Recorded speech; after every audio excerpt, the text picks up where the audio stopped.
बहुत बहुत स्वागत है आपका। मैं हूं आपके साथ नेहा दुबे। मुख्यमंत्री नीतीश कुमार ने आज प्रगति यात्रा के तीसरे चरण में सहरसा जिले के 70 कटैया प्रखंड स्थित 10+2 उच्च विद्यालय मेन्हा के परिसर में 210 करोड़ रुपए से अधिक की कुल 52 विकासात्मक योजनाओं का रिपोर्ट के माध्यम से उद्घाटन और शिलान्यास किया है। इसमें 94 करोड़ रुपए की लागत से 36 योजनाओं का उद्घाटन और 116 करोड़ रुपए से अधिक की लागत की 16 योजनाओं का शिलान्यास शामिल है।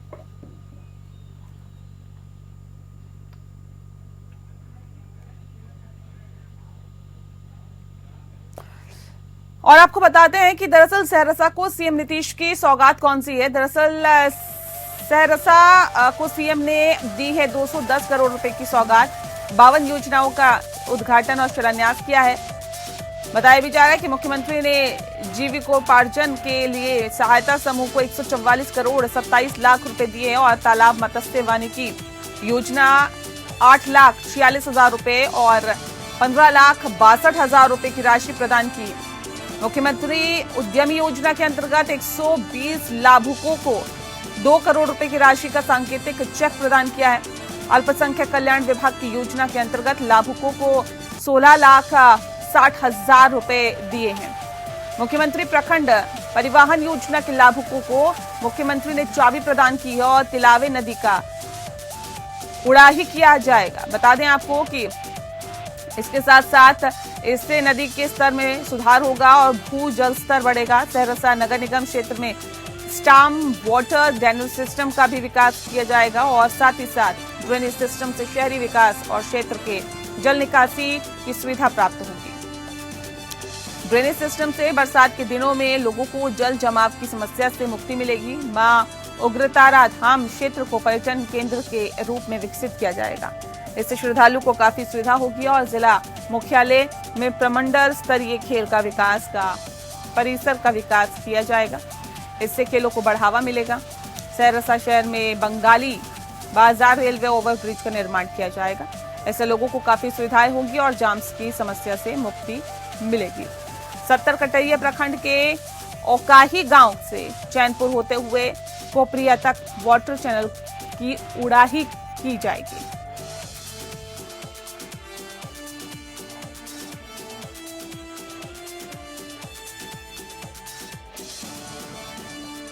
वहीं पटना जंक्शन स्थित महावीर मंदिर और जीपीओ ग्लोबंगर के बीच में पटना स्मार्ट सिटी की अगुवाई में बन रहे मल्टी मॉडल हब का आज बिहार के उप मुख्यमंत्री विजय कुमार सिन्हा ने निरीक्षण किया है। इस दौरान उनके साथ पटना स्मार्ट सिटी के शीर्ष अधिकारी भी मौजूद रहे।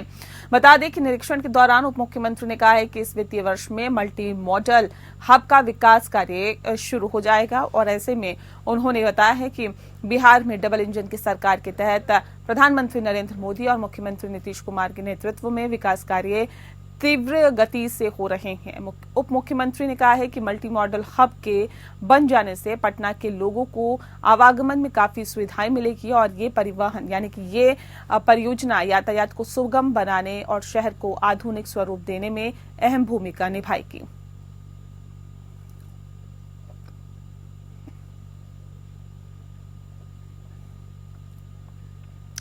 बिहार के मोकामा के पूर्व विधायक अनंत सिंह पर जानलेवा हमला हुआ है। बताया भी जाता है कि कई राउंड की फायरिंग हुई कि घटना के बाद इलाके में हड़कंप मच गया। सूचना मिलते ही कई थानों की पुलिस घटनास्थल पर पहुंची और बाढ़ के एएसपी भी मौके पर पहुंचे।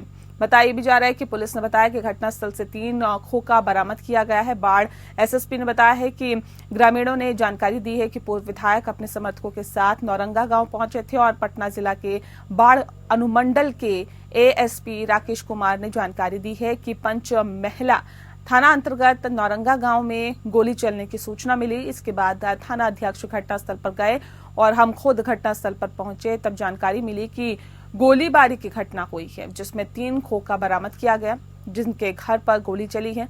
उनके द्वारा आवेदन किया जा रहा है। इसके बाद हम लोग चिन्हित कर आगे की कार्रवाई करेंगे। अनंत सिंह पर गोलीबारी की घटना के बाद नौरंगा गांव पुलिस छावनी में तब्दील हो गई।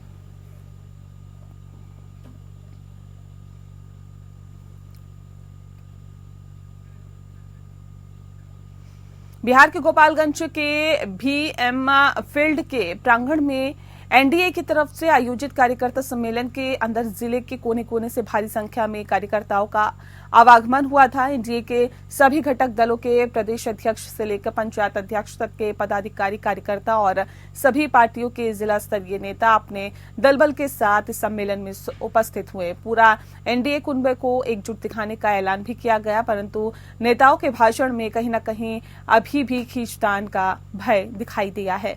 इसको लेकर ज्यादा बल मिथिलेश तिवारी ने भाषण में मिला है। बता दें आपको कि जब उन्होंने मंच से कहा कि अगर किसी ने पीठ में चाकू नहीं घोंपा तो जिले के सभी 6 सीट एनडीए के खाते में जाएंगी, लेकिन अगर चाकू घोंपने का काम हुआ तो फिर मामला अलग हो जाएगा। हालांकि उन्होंने स्थिति को संभाला और मंच से ही प्रण लिया कि वो एनडीए को मजबूत करने और सभी 6 सीटों को जिताने के लिए जी जान लगा देंगे।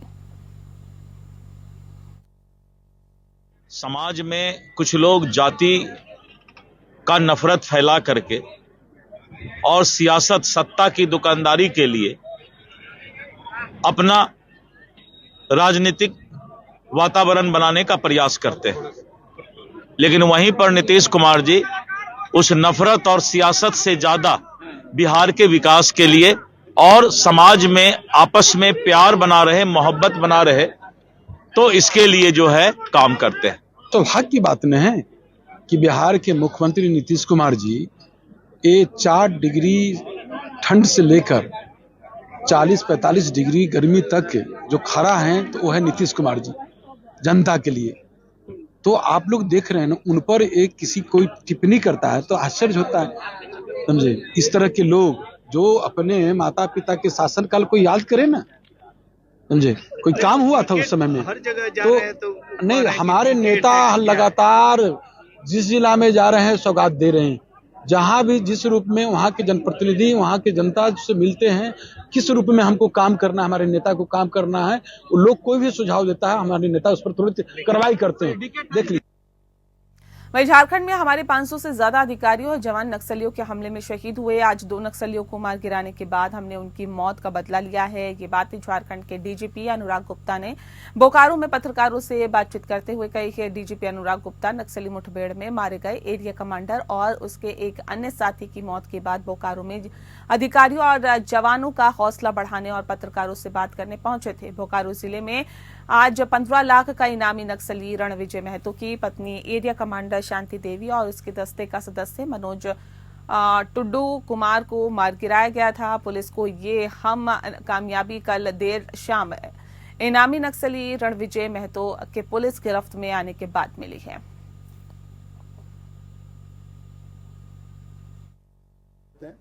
और हम लोगों ने झारखंड पुलिस में लगभग 500 जवान और अफसर गंवाए हैं इस लड़ाई में। तो झारखंड पुलिस का बहुत खून बहा है इस जीत में, इस लड़ाई में। और आज हम लोगों ने अपने कुछ साथियों की मौत का बदला भी लिया है और उग्रवाद को खत्म भी किया है। इसमें जो है, जो मेन आदमी जो है, जो मारा गया 15 लाख का इनामी मारा गया है और 2 अन्य व्यक्ति मारे गए हैं। एक उम्मीद है कि इस चोट के बाद, इस मार के बाद, इस लड़ाई के बाद नक्सलवाद का जो समस्या बोकारो जिला में कम से कम समाप्त हो जाएगा। ये ऑपरेशन जो है परफेक्ट एग्जाम्पल है आपस का कोऑर्डिनेशन का, सीआरपीएफ और जो स्टेट पुलिस के बीच में कोऑर्डिनेशन है। इन्फॉर्मेशन मिलता है, इन्फॉर्मेशन शाम में आता है, उसके बाद आप सुबह तक 15 से 20 किलोमीटर तक पैदल चलते हैं। पूरी की पूरी टीम 2 अलग अलग जगह से आकर के एक जगह पर मिलती है और उसके बाद फिर ऑपरेट करके सुबह सुबह सक्सेस दे देती है। वहीं हजारीबाग में जिला स्तरीय जन शिकायत समाधान का आयोजन किया गया, जिसमें झारखंड पुलिस के वरीय पदाधिकारी मौजूद रहे। हजारीबाग के विभिन्न थाना क्षेत्र के थाना प्रभारी पुलिसकर्मी इस जन शिकायत कार्यक्रम में हिस्सा लेकर लोगों की समस्याओं को सुना और जल्द से जल्द उस समस्या को हल करने का आश्वासन भी दिया। हजारीबाग पुलिस अधीक्षक अरविंद कुमार सिंह ने बताया है कि पिछले बार भी इसी तरह के कार्यक्रम आयोजित किए गए थे। इसमें लोगों को हजारीबाग पुलिस उनके समस्याओं का समाधान कर सके। बहुत सारे लोगों का समस्याओं का समाधान हो गया। वहीं नए लोग जो इस शिविर में आकर अपना आवेदन दे रही हैं, उनकी भी समस्याओं को सुना जा रहा है।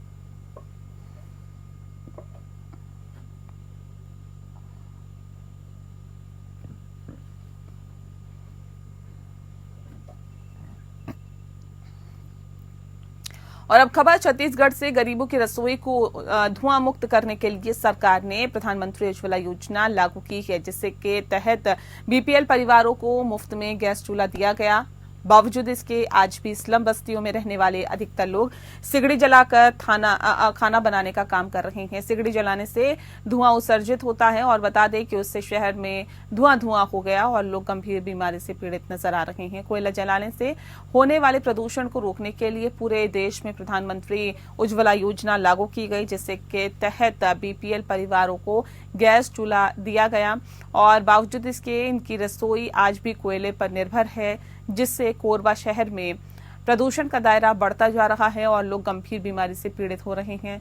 सुबह और शाम के वक्त सिगड़ी जलने से कोरबा शहर का आसमान धुएं की चादर ओढ़ लेता है और बताया भी जाता है कि बातचीत के दौरान पता चला है कि कई लोगों को प्रधानमंत्री उज्ज्वला योजना का लाभ ही नहीं मिला है, जबकि कई लोगों की आर्थिक स्थिति सही नहीं होने के कारण वो गैस की रिफिलिंग नहीं करा पा रहे हैं। कोयला जलने से जो धुआं उठता है उससे होने लगे नुकसान और इस संबंध में जब हमने कोरबा के बीएमओ डॉक्टर दीपक राज से बातचीत की, तब उन्होंने बताया कि सिगड़ी से निकलने वाला धुआं सेहत के लिए काफी हानिकारक होता है, जिससे स्वास्थ्य संबंधी कई तरह की बीमारियां होती हैं।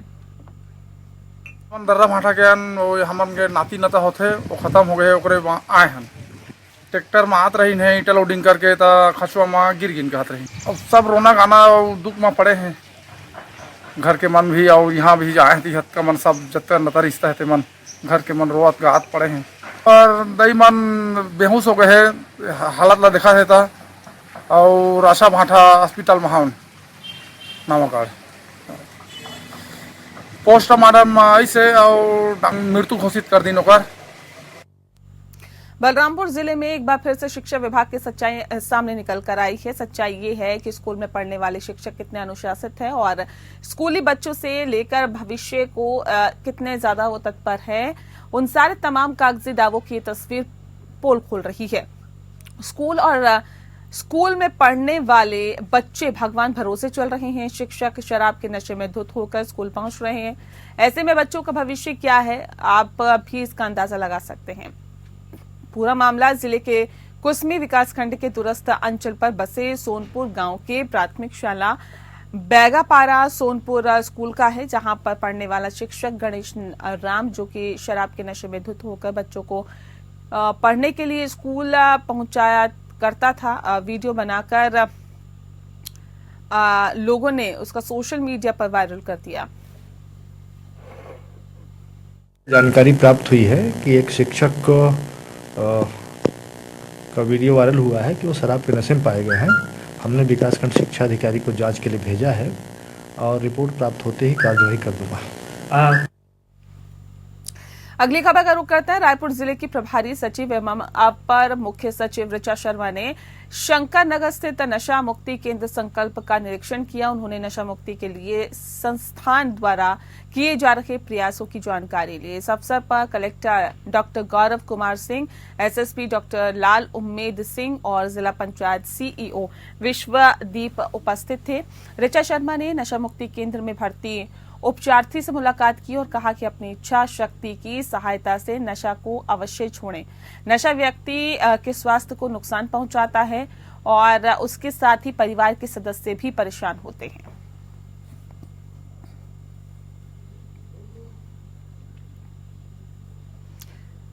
सूरजपुर के भैयथान क्षेत्र में भास्कर पारा कोल माइंस का पूजा अर्चना कर भूमि पूजन के साथ ही शुरुआत की गई, जहां भास्कर पारा कोल माइंस प्रकाश इंडस्ट्रीज लिमिटेड को आवंटित हुई है। वहीं कई महीनों से कंपनी ने सभी प्रक्रियाओं को पूरा कर आज भूमि पूजन का माइंस की शुरुआत की है। यहां भास्कर पारा कोल माइंस लगभग 932 हेक्टेयर भूमि पर फैली हुई है। वहीं अभी 82 हेक्टेयर भूमि में माइंस के काम की शुरुआत की गई है। वहीं कंपनी के डायरेक्टर अशोक कुमार चतुर्वेदी ने कहा है कि माइंस खुलने से आसपास के क्षेत्र का विकास होगा और लोकल लोगों को रोजगार भी मिलेगा। अभी फर्स्ट फेज में हमने करीब 42 हेक्टेयर निजी भूमि और 40 हेक्टेयर के आसपास राजस्व वन भूमि, जिसका डायवर्जन सभी का हो चुका है, पर हमने पहली साल के लिए परमिशन ली है, जिसमें पेड़ों की कटाई की भी अनुमति होगी। कुल 470 पेड़ काटे जाने हैं, उसकी योजना बन गई है, शासन को चली गई, शासन से अप्रूव होके आ गई है, यहाँ डिप्टी इंजीनियर के पास आ गई है। और आज खदान का विधिवत पूजन किया है, आज से ही काम शुरू करेंगे। ओवरबर्डन का काम शुरू होगा शुरुआत में। इस माइन के खुलने से यहाँ हम एक ही चीज़ कह सकते हैं कि आसपास के क्षेत्र का पूरा विकास होगा। और हमारा एक ये एश्योरेंस है, वादा है कि हम यहाँ जो रोजगार है केवल और केवल लोकल यहाँ हमारे जो स्थानीय लोग हैं उन्हीं को रोजगार मिलेगा। जो यहाँ पर नहीं मिलेगा, कोई टेक्निकल लोग ऐसे हैं जो स्ट्रेचिंग मैन पावर, उनको हम बाहर से लाएंगे और सारा रोजगार हम यहीं से लोकल क्षेत्र से ही देंगे।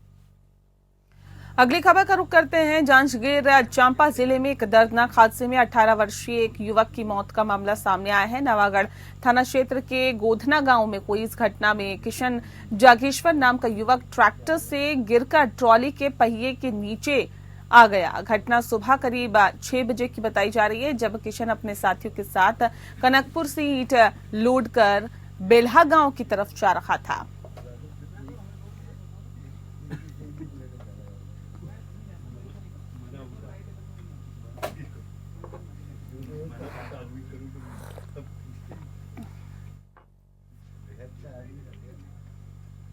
प्रदेश की राजधानी रायपुर के थाना खमतरई अंतर्गत 31 दिसंबर और 1 जनवरी की दरमियानी रात एक नाबालिग का शव पुलिस को नाले के किनारे सड़क पर मिला था। ठीक दूसरे दिन बाद एक महिला की डेड बॉडी उसके घर से पुलिस ने बरामद की थी। बता दें कि इस गुत्थी को पुलिस ने सुलझा लिया है। इस डबल मर्डर के मामले में आरोपी पति पत्नी को गिरफ्तार किया गया। बताया ये भी जा रहा है कि नाबालिग की मां के साथ आरोपी का अवैध संबंध था। नाबालिग की मां उसे शादी के लिए दबाव बनाने के साथ ही पैसों की मांग कर रही थी, जिसकी वजह से आरोपी ने लिव इन में रह रहे अपने पार्टनर के साथ मिलकर मां बेटी को रास्ते से साफ कर दिया। आरोपी ने नाबालिग की हत्या करने के बाद उसके साथ दुष्कर्म जैसी वारदात को भी अंजाम दिया और पुलिस ने आरोपी के कब्जे से चाकू, जी हां, एक चाकू और ई रिक्शा और 2 मोबाइल फोन भी जब्त किया है। पुलिस ने आरोपियों के खिलाफ साक्ष्य छुपाने और हत्या करने के साथ ही दुष्कर्म जैसी धाराओं के तहत मामला दर्ज कर आगे की कार्रवाई शुरू कर दी है।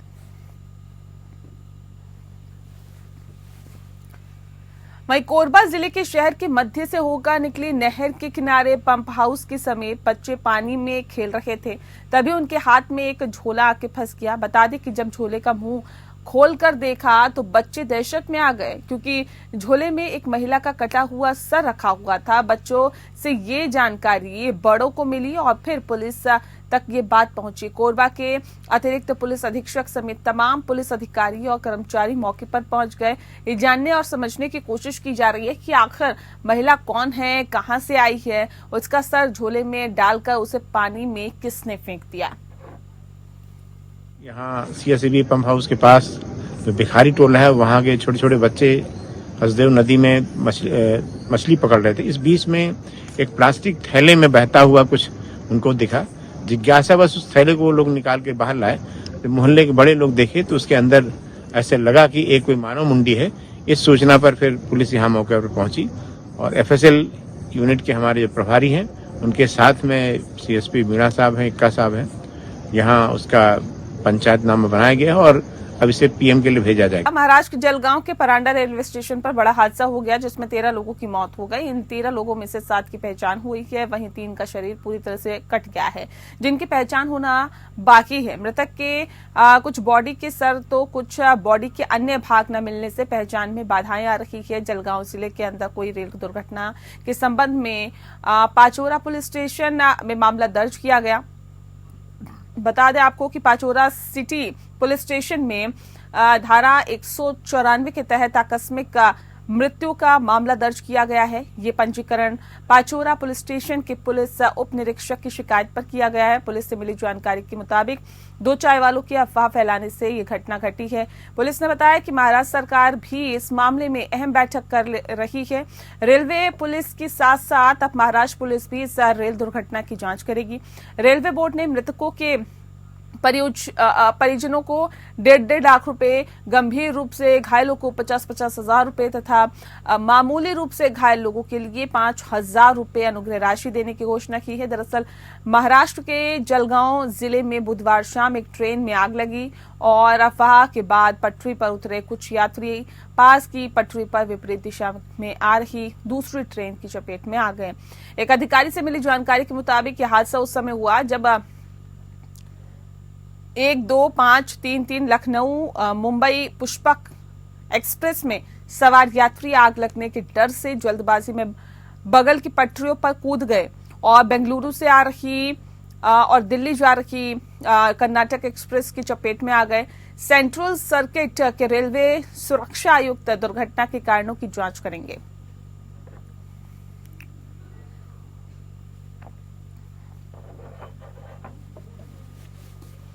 अगली खबर का रुख करते हैं। नवी मुंबई और आसपास के इलाकों में कई दिनों से स्कूटी और रिक्शा चोरी करने वाले 2 शातिर चोरों को नवी मुंबई पुलिस की टीम ने गिरफ्तार किया है। इनसे चोरी किए गए रिक्शा और स्कूटी सहित कुल बताया जा रहा है कि 20,45,000 रुपए का माल बरामद किया गया है। चौंकाने वाली बात यह है कि इन दोनों आरोपियों के खिलाफ विभिन्न पुलिस थानों में कुल 17 मामले दर्ज है। नवी मुंबई पुलिस के इन दोनों अपराधियों की गिरफ्तारी एक बड़ी सफलता मानी जा रही है। इस संबंध में अधिक जानकारी देते हुए डिप्टी कमिश्नर पंकज डहाने ने क्या कुछ बताया, आप भी सुनिए। पनवेल की बात करते हैं। पनवेल तालुका के विचुम्बे गांव में गुटखे का बड़ा स्टॉक जब्त किया गया है। ये कार्रवाई आज सुबह करीब 7:30 बजे की गई है, जब गुप्त सूचना के आधार पर पुलिस प्रशासन और खाद्य एवं औषधि प्रशासन की टीम ने इलाके में छापा मारा है। जांच के दौरान एक कमरे से भारी मात्रा में गुटखा और तंबाकू युक्त पदार्थ भी बरामद किया गया है। महाराष्ट्र में गुटखा प्रतिबंधित है, इसीलिए ऐसे स्टॉक रखना कानून के खिलाफ है। बता दें आपको, इस संयुक्त कार्रवाई में 28 लाख रुपए मूल्य का गुटखा और पान मसाला जब्त किया गया है। इसके साथ ही माल की डिलीवरी के लिए इस्तेमाल की गई एक 2 पहिया वाहन भी जब्त किए गए हैं।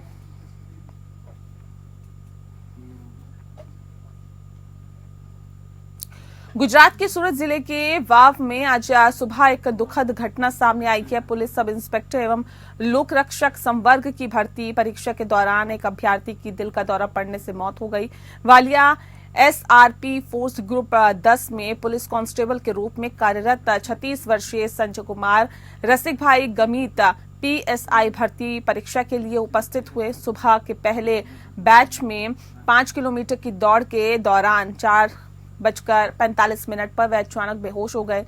मौके पर मौजूद मेडिकल टीम के डॉक्टर चिराग कटारिया ने तुरंत CPR, ऑक्सीजन और दवा के साथ प्राथमिक उपचार दिया, लेकिन हालत गंभीर होने पर उन्हें सुबह 5:05 पर 108 एम्बुलेंस के माध्यम से नजदीक के दीन बंधु अस्पताल में स्थानांतरित कर दिया गया, जहां सुबह 5:30 बजे डॉक्टर्स ने उन्हें मृत घोषित कर दिया। भरती कसोटी दरमियान संजय रसिकभाई गामित नामना उमेदवार રહેવાસી ચીખલવાવ વ્યારા તેઓ શારીરિક કસોટીની પરીક્ષા આપવા માટે આવેલ હતા। શારીરિક કસોટીની પ્રથમ બેચમાં તેઓની રનિંગ હતી અને તેઓ રનિંગ દરમિયાન 12મા રાઉન્ડના અંતે ટ્રેક ઉપર બેહોશ થઈ ઢળી પડતા તેઓને ફરજ પર હાજર ડોક્ટર શ્રી ચિરાગ કટારિયા નાઓએ CPRની પ્રાથમિક સારવાર શરૂ કરેલ બાદ તાત્કાલિક ઓક્સિજન તેમજ અન્ય મેડિસિન શરૂ કરી ઇમરજન્સી 108 એમ્બ્યુલન્સ મારફતે ખોલવડ ખાતે આવેલ દીનબંધુ હોસ્પિટલમાં લઈ ગયેલ, પરંતુ ફરજ પરના ડોક્ટરશ્રીનાઓએ તેમને મૃત જાહેર કરેલ। આજરોજ આ રાજ્ય અનામત પોલીસ દળ જૂથ ખાતે આવેલ। वहीं गुरुग्राम में 35 वर्षीय युवक की मौत का मामला सामने आया है। हत्या का आरोप है कि किसी पर नहीं बल्कि पत्नी और पत्नी के परिजनों पर ही ये आरोप लगा है, जिस पर गुरुग्राम पुलिस ने हत्याओं की धाराओं के तहत मुकदमा दर्ज कर आरोपियों को हिरासत में लेकर पूछताछ शुरू कर दी है। मिली जानकारी के अनुसार मृतक नवदीप हिसार का रहने वाला है और नवदीप के पिता हरियाणा पुलिस में सब इंस्पेक्टर के पद पर कार्यरत है। नवदीप अपने परिवार के साथ पिछले कई सालों से गुरुग्राम के अशोक विहार फेस नंबर 2 में रह रहा था। मृतक नवदीप गुरुग्राम की एक सॉफ्टवेयर कंपनी में कार्य करता था, लेकिन जब कल नवदीप ने अपने परिजनों को फोन नहीं उठाया तो परिजनों ने गुरुग्राम पुलिस को इसकी सूचना दी और गुरुग्राम पुलिस मौके पर पहुंची तो नवदीप वहां मृतक अवस्था में पाया गया।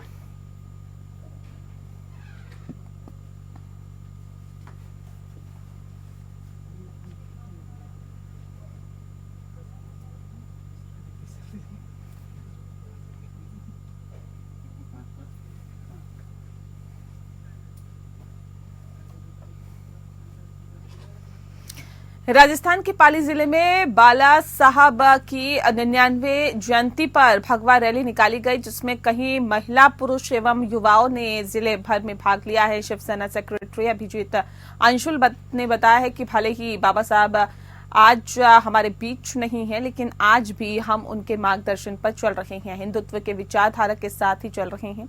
महाराष्ट्र ने एकता सिंधिया के करीब 2.5 वर्ष में अच्छा काम किया, उनके कार्य की सभी सराहनीय चीजें बता रहे हैं। शिवसेना ने सफलता के साथ जीत हासिल की है। आज विशेष तौर पर पाली में रैली में आया हूं और शिवसेना धरातल पर अच्छा कार्य कर रही है। इस कार्य को देखते हुए अन्य पार्टियों के विधायक अब शिवसेना में जुड़ रहे हैं।